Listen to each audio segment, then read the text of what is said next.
Special Chapter, Vanessa's POV. Katatapos ko na magbihis ng komportableng summer dress nang bumukas ang pintuan ng kwarto. Niluwa ang pawis na si Clarence at kagad gumuhit ang matamis ng ngiti sa labi nito na makita ko nag-aayos sa harap ng vanity mirror. Good morning, sunshine. Kaagad nabati nito sa akin. Tagaktak ang pawis ito sa noo kaya naman kagad ako nagagilap ng bimpo at lumapit dito. Pawis na pawis ka oh. Di ka man lang nagdala ng pamunas mo. Sagot ko sa kanya at ako na mismo ang nagpunas ng pawis ito sa noo. Naramdaman ko pa ang paghapit ng dalawang kamay nito sa bewang ko kaya hinayaan ko na lamang. Ganito naman palagi to eh. Sorry naman po, nakalimutan ko eh. Sagot nito. Seryoso ko tong tinitigan bago ko sumagot. Next time, gisingin mo ako. Kung balak mo mag-jogging para may paalala ko sa iyo mga kailangan mong dalhin. Seryoso kong wika sa kanya. Kagad tong tumango bago ko hinalikan sa labi. Mariligo lang ako tapos sabay na tayong bumaba. Nakangiti nitong wika. Nakangiti naman akong tumango kaya naman nagmamadali ito naglakad patungong banyo. Para di mainip, inayos ko na lang muna ang kama namin. Sinalansan ng maayos sa mga unan pati din ang takip ng kama. Pwede namang di ko gawin yun pero ayaw ko din naman. Naiasa mga ganitong gawain sa mga kasambahay. Kung kaya ko naman gawin, ginagawa ko na lang. Kakatapos ko mag-ayos ng kama na makarinig ako na mahinang katok sa pintuan. Hindi naman nakalak ang pinto, kaya agad ko tong sinabihan na po pwede niyang buksan yon. Ma'am, pinapatanong po ni Madam Frida kung gusto niya daw pong dalhan ko na lang kayo ng pagkain dito. Medyo late na daw po kasi at kailangan niya na daw pong makakain. Wika nito sa akin. Muli kong nasipat ang tingin ng relo sa bedside table. Halos 9:09 na nga pala ng umaga. Pakisabi bababa na kami. Iniintay ko lang matapos maligo si Clarence. Sagot ko. Kagad tong tumango at nagmamadaling nagpaalam. Nagpa siya rin akong i-check ang walk-in closet para maghanap ng damit na po pwedeng isuot ni Clarence. Para paglabas niya ng banyo, magbibihis na lamang siya. Mabuti na lang marami pala tong damit dito sa closet niya, kaya hindi na ako nahirapan pang mamili. Sakto naman na pagkalabas ko ng walk-in closet, lumabas din to ng banyo. Magbihis ka na. Nakaredy ng damit na isusuot mo? Nakangiti kong wika habang lumalapit sa kanya. Muli ko napansin ang pagguhit ng masayang ngiti sa labi nito bago tumango. Wow! Ang sweet naman ng asawa ko. Pakis nga ulit? Sagot nito. Akmang hahapitin ako nito nang bigla ko lumayo sa kanya. Mga gantong balat ni Clarence at alam na alam ko kung saan mapupunta eh. Hinihintay na tayo sa ibaba kaya't magbihis ka na. Nakangiti kong wika dito. Walang sabi-sabi tinanggal nito ang suot niyang roba. Napapailing na lamang ako sa tinititigan ito. Wala man lang intro-intro. Talagang hubot-hubad sa harapan ko. Pilyo talaga. Abat, talagang gusto mo pa akong akitin ha? Magbihis ka na nga. Kanina pa tayo hinihintay nila mommy eh. Natatawa kong wika sa kanya. Hindi ka na affected sa gandang katawan ko, sunshine? Tanong nito sa akin. Di ko maiwasang mapasulyap sa tayong-tayo na naman itong pagkalalaki. Hindi ba nauubusan ng energy ang asawa ko? Bakit palaging galit ang snake niya? Affected. Pero hindi pwedeng iniisip mo asawa ko dahil gutom na ang baby natin. Nakangiti kong sagot. Napansin ko ang pagkagulat sa mukha nito kasabay ng mabilis na pagkilos ito para maisuot na ang mga damit na naihanda ko para sa kanya. Di ko naman maiwasang matawa habang napapaupo na lang sa kama. Naging maayos sa mga sumunod na araw namin sa resort. Wala kaming ginawa ni Clarence kundi mag-bonding. Pinasyal niya rin ako sa buong paligid ng resort, lalo na't pagkatapos ng 3 araw, nagsipag-alisa na rin ang halos lahat ng miyembro ng pamilya. Ang mga kapatid ni Clarence nagsipag-uwian na rin ng Maynila. May mga negosyong dapat asikasuhin at balik eskwela ang iba pang mga pamangkin, kaya gustuhin man nilang magtagal dito sa resort, hindi po pwede. Balik probinsya rin si nanay at tatay pati mga kapatid ko. Pero nangako naman si nanay sa akin na once mga anak ako, babalik raw siya ng Maynila. Personal niya daw akong aalagaan. Clarence, ingatan mong asawa mo ha? Iwasan niyo muna lumabas ng gabi, lalo na't buntis yung asawa mo. Bilin pa ni mommy sa amin. Paalis na rin silang dalawa ni daddy dahil may importante daw silang aasikasuhin sa Maynila. Kaming dalawa na lang talaga ni Clarence ang may iwan dito sa resort. Wala din naman dapat ikabahala dahil marami naman kaming mga kasama ng mga kasambahay at ilang mga bodyguards. Don't worry, ma. Ako nang bahala sa asawa ko. May halos 4 days pa kami para magstay dito. Nagustuhan ni Vanessa ang lugar, kaya't gusto ko sulitin namin pareho ang mga araw na wala akong pasok sa opisina para masamahan siyang makapamasyal. Nakangiting sagot ni Clarence. Tumango naman si Mommy at ako naman ang binalingan ng tingin. Iha, kapag may hindi ka nagustuhan sa ugali ni Clarence, wag kang mag-atubili at magsumbong sa amin, ha? Para naman madisiplina ko na kaagad. Wika nito. Kaagad ko namang narinig ang pagtawa ni Clarence. Nakangiting tumango naman si Mommy at tuloy na silang nagpaalam sa amin para mauna nang umuwi ng Maynila. So, saan mo ngayon gustong mamasyal? Nakangiting tanong sa akin ni Clarence nang kaming dalawa na lamang ang naiwan. Kunwari pa nag-isip ako bago ko tinuro ang maputing buhanginan sa dalampasigan. Muli, lumawak ang ngiti sa labi nito bago sumagot. Sure, pero di ka pwedeng maligo sa dagat ha? Tsaka na lang siguro pagkapanganak mo. Sagot pa nito. Kaagad akong tumayo at hawak kamay kaming naglakad patungo doon. Maraming puno ng niyog sa gilid ng dalampasigan, kaya kahit tirik ang araw, hindi naman masyadong ramdam. Pumesto kaming dalawa ni Clarence sa lilim na isang malagong puno bago kami naupo. Wow! Ang sarap ng simoy ng hangin. Ibang-iba kumpara sa Maynila. Halos babulong kong wika. Pareho kami nakaupo sa buhanginan at ilang saglit lang, naramdaman ko na ang pagkabig sa akin ito. Pinapasandal niya ako sa kanyang dibdib na siyang kaagad ko naman ginawa. Yup, super ganda ng lugar na to. Marami ring mga cottages dito at pwede tayong magpalipas ng gabi sa isa sa mga yun mamaya kung gusto mo. Nakangiti nitong sagot sa akin. Di ko naman maiwasan mapasobsob sa dibdib nito. Suminghot-singhot pa ako. Walang kahit anong pabangong gamit si Clarence pero gustong gusto kong amoy nito. Ewan ko ba kapag kasama ko to, nakakaramdam ako ng kapanatagan ng kalooban? Kumpletong araw ko basta't nasa tabi ko siya. Bakit ang bango mo? Wala sa sarili kong tanong. Narinig ko pa mahina nitong pagtawa bago sumagot. Sunshine, pareho pa tayong hindi naliligo. Paano naging mabango? Ah, basta, mabango ka. Sagot ko at lalo ko pang hinigpitan ng pagkakayapos dito. Naramdaman ko pa ang paghago dito sa likuran ko, kaya hindi ko maiwasang mapapikit. Masarap talaga ang ganito. Para nakalutang ako sa alapaap. Mukhang di naman ang mga tanawin ng pakay mo eh. Pasok na lang tayo ng kwarto, Sunshine. Narinig ko pang bulong nito. Naramdaman ko pa ang labi nitong nakadikit sa noo ko. Muli ako napadilat at tumayos ng upo. Bigla ko kasing naramdaman ang kagad na pagbabago ng temperatura ng katawan nito. Alam na alam ko ang mga ganitong style ni Clarence eh. Sira ka talaga. Kasalanan mo dalang sarap sa ilong ng amoy mo. Nakangiti kong sagot. Narinig ko pa mahina nitong pagtawa sabay kabig sa akin ulit. Hindi na rin to nagsalita pa kaya't muli kong itinoon ang pansin sa malawak na dalampasigan.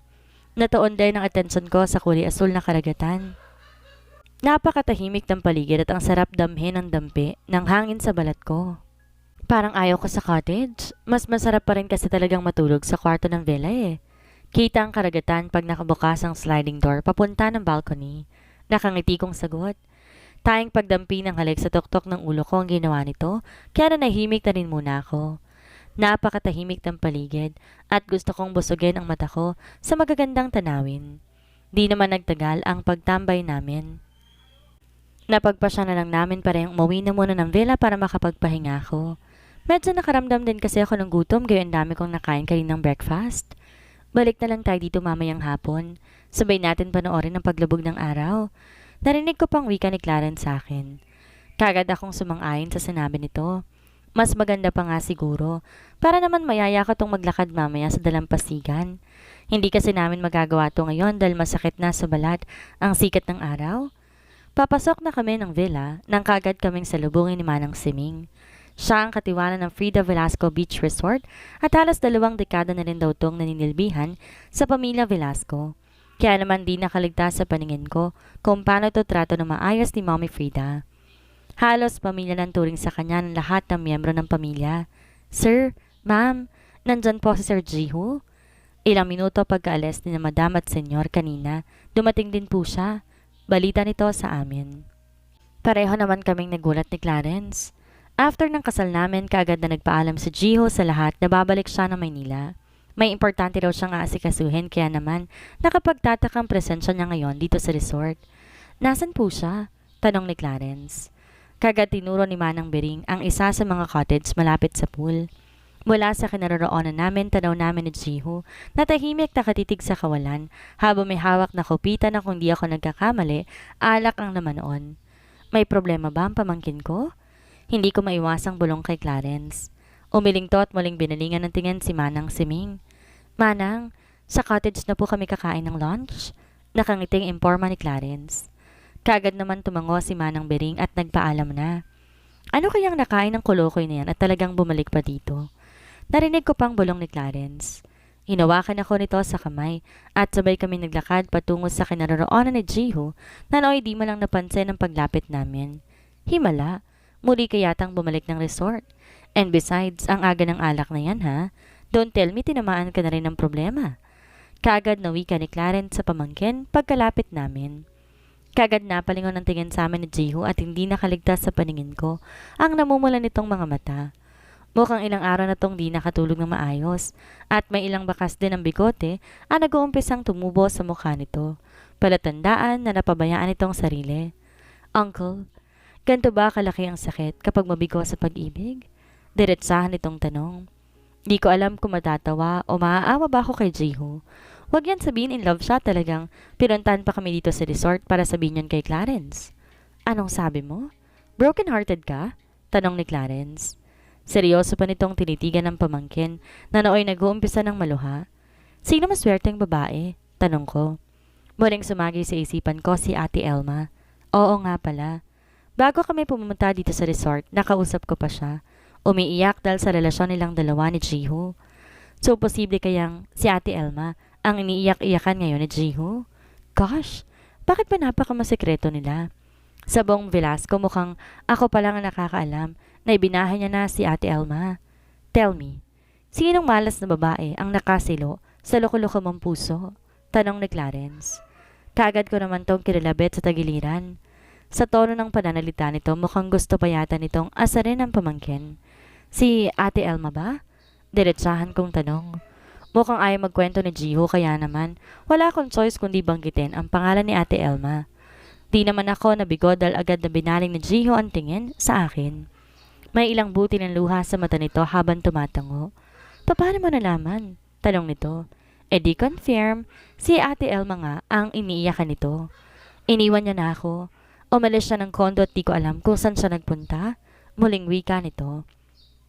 Di ko naman maiwasang magulat. Takang-taka naman si Clarence habang nakatitig sa pamangkin. Ha? Bakit daw? I mean, tumawag siya sa akin bago kami pumunta dito sa resort. Nagsusumbong dahil di mo na raw siya pinuntahan sa kondo. Bad ka, Jiho. Pasekreto mo na palang binahay ang kaibigan ko. Ano bang plano mo sa kanya? Hindi ko na maiwasang tanong. May halong panunumbat sa tono ng boses ko, pero wala na akong pakialam pa. Nako, huwag niya akong lolokohin ha. Ang babae nag-iisa kong kaibigan na tagapagtanggol na nasa probinsya pa kami. Pansin ko ang ines sa mukha ni Clarence habang pinagmamasdan ang lasing na pamangkin. Sa bagay, nasa honeymoon stage kami at hanggat maaari ayaw talaga niya ng istorbo. Pagbalik daw kasi namin ng Manila, magiging abala na naman siya sa opisina, kaya gusto niyang sulitin ang mga oras na magkasama kami. Gusto niyang ibuhos lahat ng oras niya sa akin. San kaya siya posible nagpunta? Pupuntahan ko siya kaagad. Miss na miss ko na talaga kasi siya eh. Imbes din ang suggestion ng kanyang uncle, ako ang pinagbalingan nito. I don't know, pero titingnan ko kung ano magagawa ko. Tamang uncle mo, magpahinga ka muna. Ang aga-aga pa, lasing ka na kaagad. Huwag kang mawala ng pag-asa, maayos din ang lahat. Sagot ko. Saan ba kasi siya nagpunta? Ayoko ng ganito eh. Di ko kayang mawala siya sa akin. Kapag tumawag siya sa'yo, pakisabi naman na kapag tuloy niya akong pagtataguan, magpapakamatay ako. Diretsahang wika na Jiho. Di ko alam kung nagbibiro lamang ba ito or ano, pero bigla ako nakaramdam ng kaba. Kaagad ako napatitig kay Clarence. Stop it, Jiho. Ini-stress mo si Vanessa dahil sa mga pinagsasabi mo eh. Huwag kang gumawa ng mga bagay na ikapapahamak mo. Kung gusto mong tulungan kita, sundin mo muna ako ngayon.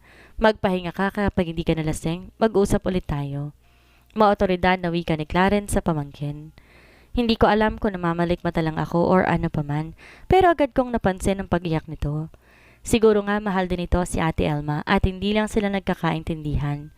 Hay, mabuti na lang talaga. Hindi kami dumaan ng Clarence ko sa ganitong klaseng sitwasyon. Hindi namin naranasan na magkaroon ng malalang tampuhan. Fine. Pero ipangako mo sa akin, Uncle. Tulungan mo ako, ha?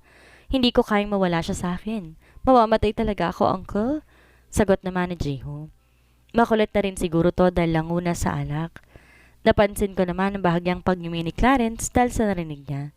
Sa bagay, sa sobrang pagiging pila nitong si Jiho noon, di namin akalaing makikita namin to sa ganitong sitwasyon.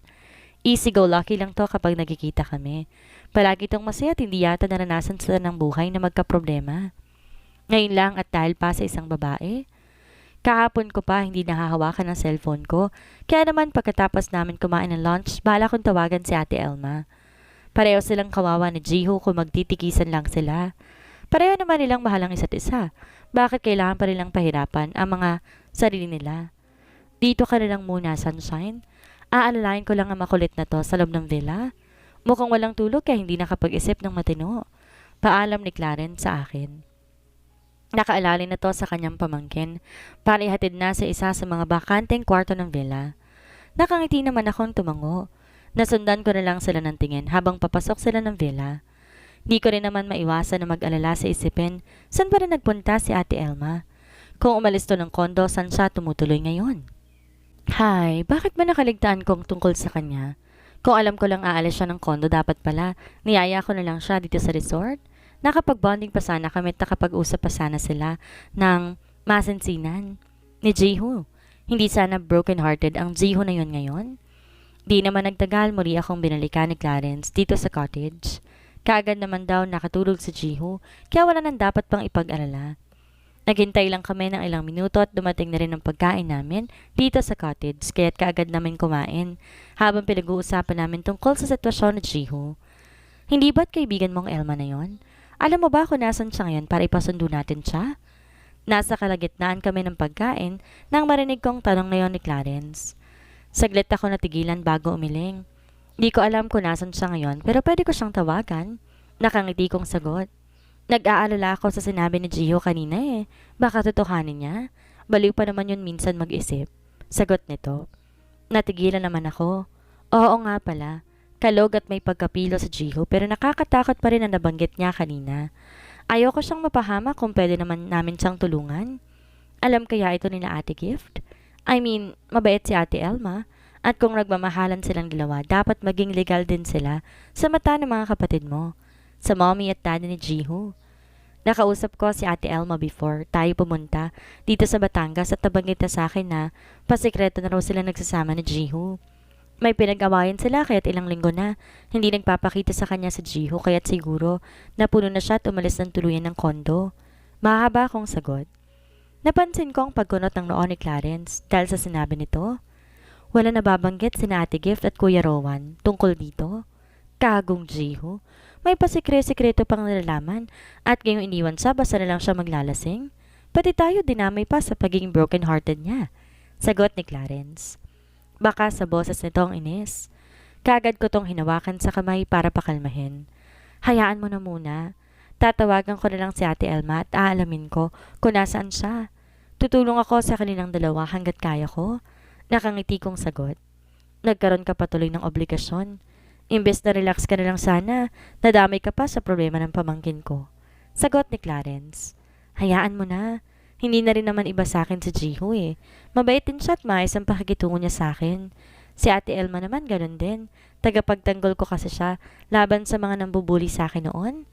Siguro ito rin ang chance ko para makabawi sa kanila. Nakangiti kong sagot. Buong pagmamahal naman akong tinitigan nito, sabay haplos ng pisngi ko. Pagkatapos kumain, balik kwarto kami ni Clarence. Kagad kong hinagilap ang aking cellphone at tinawagan si Ate Elma. Mabuti na rin at agad tong sumagot nang tanungin ko siya kung nasan siya nang nasa kumpanya daw siya. Nakapila dahil nag-a-apply ng trabaho. Hindi na ako nagpatumpik-tumpik pa. Kagad ko tong niyayang puntahan ako dito sa resort. Nung una parang ayaw pa nitong pumayag dahil malapit na raw tawagin ang pangalan niya for interview. Pero nung sinabi kong namimiss ko na siya, napapayag ko din. Mabait si Ate Elma at alam kong hindi niya ako bibiguin. Diyan ka lang. Ipapasundo kita sa isa sa mga driver ng Velasco. Private road ang daanan patungo dito sa resort. Baka mahirapan ka kapag mag-commute ka lang. Sagot ko sa kanya. Ano ba kasing meron? I mean, bakit bigla naman ang pag-aaya mo sa akin? Sagot nito. Of course, iniiwasan kong banggitin sa kanya ang tungkol sa problema nilang dalawa ni Jiho. Baka kapag malaman niyang nandito din sa Jiho, hindi ako pupuntahan eh. Basta, punta ka na lang. Surprise wedding ang nangyari sa akin at nakokonsensya ako dahil hindi kita naimbitahan. Ikaw pa naman ang isa sa mga best friend ko, tapos wala ka sa importanteng okasyon ng buhay ko? Sagot ko. Mabutit nakasilip kagad ako ng magandang dahilan. Nabalitaan ko nga na kinasal kayong dalawa ni Clarence. Kalat na kalat ang balita sa mga newspaper at na-feature din sa mga telebisyon. Akalain mo, magkaroon ako ng friend na tinitingala din sa lipunan? Masaya ako para sa iyo, Vanessa. Congratulations! Sagot pa nito sa kabilang linya. Kagad naman ako napangiti. Well, kung talagang masaya ka para sa akin, huwag mo akong biguin ngayong araw. Huwag ka mag-alala. Kung kailangan mo ng trabaho, kakausapin ko si Clarence tungkol dyan. Baka matulungan ka niya na makahanap ka agad na hindi kailangan pang pumila ng matagal. Sagot ko. Narinig ko pang mahina nitong pagtawa bago sumagot. Sige, promise mo yun sa akin ha? Kailangan ko na kasi talagang makahanap ng trabaho eh. Maubos ng ipon ko eh, kailangan ko din makapagpadala ng pera sa probinsya. Sagot nito. Di naman nagtagal ang aming pag-uusap. Kaagad kong sinabi kay Clarence kung saan pipick upin si Ate Elma, kaya agad akong tinawagan na isa sa kanyang mga tauhan. Sila na ang bahalang maghatid kay ate dito sa resort. Heist! Nasa honeymoon stage pa tayo, pero inaayos pa natin ang love life ng iba. Pasaway talaga tong sa Jiho. Narinig ko pang reklamo ni Clarence pagkatapos ito makipag-usap sa telepono. Kakatapos lang itong kausapin ng isa sa kanyang mga tauhan na susundo kay Ate Elma. Hayaan mo na. At least nakatulong tayo sa pamangkin mo. Nakangiti kong sagot habang hinihimas-himas ang medyo may kalakihan ko ng tiyan. Sa bagay, nandito na eh. Wala tayong magagawa kundi ang tulungan sila. Baka totohanin pa ni Jiho ang sinabi niya kanina. Nakangiti nitong sagot. Ilang oras din kami naghintay bago muling nakatanggap ng tawag mula kay Ate Elma na nasa ibaba na raw sila. Kagad kong niyaya si Clarence pababa para salubungin siya. Mukhang hanggang ngayon tulog pa sa Jiho, kaya naman chance na naming dalawa ni Ate Elma na makakapagkwentuhan muna. Kamusta ang biyahe? Nakangiti kagad kong tanong sa kanya pagkalapit ko. Hinawakan ko pa to sa dalawang kamay at binigyan ng masiyang ngiti sa labi. Iniwan muna kami ni Clarence para makapag-usap daw kami na maayos. Ayos naman. Naku, congrats ulit. Malapit na pala kayong magkaanak ni Clarence. Ang swerte mo talaga, Vanessa. Nakangiti nitong sagot. Di ko naman maiwasang matawa dahil sa sinabi nito. Siya nga pala, pasensya ka na kung di na ako nakapag-return call sa'yo nung last natin pag-uusap. Ano ba talagang nangyari? Ikaw ba, nakakapagtampo ka ha? Nagawa mo ba talagang magsekreto sa akin? Kunwari nagtatampo kong sagot sa kanya. Kagad tong natameme kasabay ng pagbabago ng ekspresyon sa mukha nito. Nagtataka naman akong napatitig dito. Di ako sure kung seryoso ba talaga sa akin sa Jiho. Hindi ko rin alam kung mahal niya ba ako or gusto niya lang akong gawing parausan. Maluha-luha nitong sagot. Di naman ako makapaniwalang napatitig sa kanya. Nashock yata ang buo kong pagkatao dahil sa narinig kong salita mula dito. Mukhang may mas malalim pang dahilan kaya nagawang umalis ni Ate Elma ng kondo. Mukhang may mga bagay na dapat kong malaman tungkol sa kanilang dalawa. Wala naman talaga akong balak na patulan siya eh. Di lahat ng tao kasing swerte tulad mo, Vanessa. Kaya lang dumarating talaga sa punto na kailangan ko siya noon. Naaksidente si tatay at kailangan niya ng malaking halaga para maoperahan. Kwento pa nito. Nagulat man pero hindi na ako nakaimik. Hahayaan ko na lang muna siyang magkwento. Bihira lang din kasi kami nagkakausap kaya naman wala akong kaalam-alam sa mga nangyari kay Ate Elma. Noon pa man kinukulit niya na ako. Hindi ba't siya rin ang tumulong sa akin noon para makapasok ako sa isang restaurant? Nung nalaman niyang kailangan ko ng malaking halaga, inaferan niya ako. Indecent proposal pero pinatos ko pa rin. Pumayag ako ibigay ang katawan ko sa kanya, kapalit ng gastos para sa operasyon ni tatay. Iniwan ko rin ang trabaho ko dahil yun ang gusto niya. Gusto niyang mag-focus ng ako sa kanya dahil bayad na daw ako.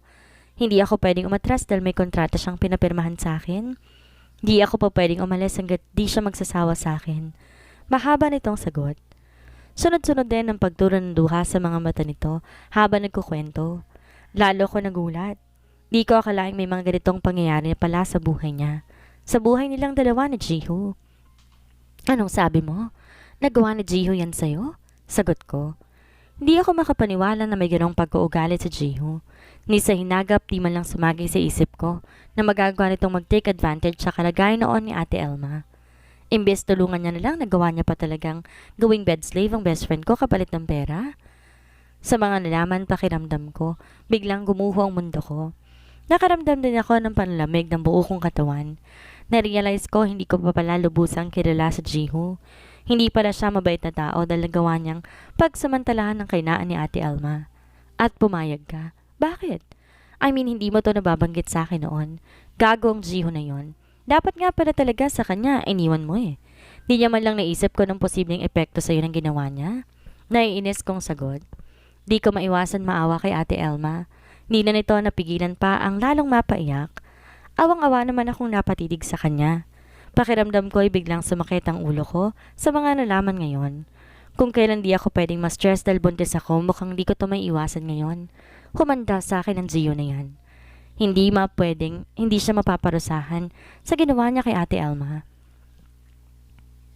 Kasalanan ko rin naman dahil pumayag ako eh. Pero alam mo, sa lahat ng pagkakataon, sa lahat ng mga nangyari sa amin dalawa, mukhang ako pa rin yatang mas talo dahil lalo nahulog ang loob ko sa kanya. Hindi ko namalayan na minahal ko na pala siya ng sobra. Narinig kong wika ni Ate Elma.